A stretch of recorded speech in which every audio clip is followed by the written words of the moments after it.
In this video, I'm going to show you how to put a time limit on SurveyMonkey. Now, the first thing you have to do, you want to select the survey you want to put a time limit on. So I'm going to go to this one over here, and then you want to go to your collectors tab. So it's going to be the second tab up here next to design survey. It says publish survey. You want to click on that.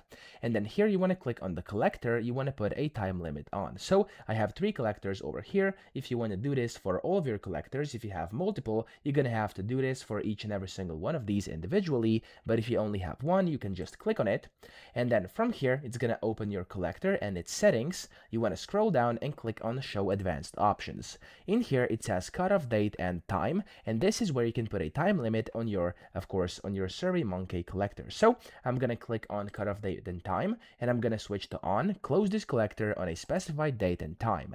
And I'm going to now click on this calendar icon, and I'm going to set this to expire on 20th of May 2026 and we're just going to do 7 p.m. okay? Now of course you can do whatever you want, and your changes automatically are going to get saved. And then if you actually go back to collectors, you can double check everything is saved by simply going back in here, clicking on your collector name.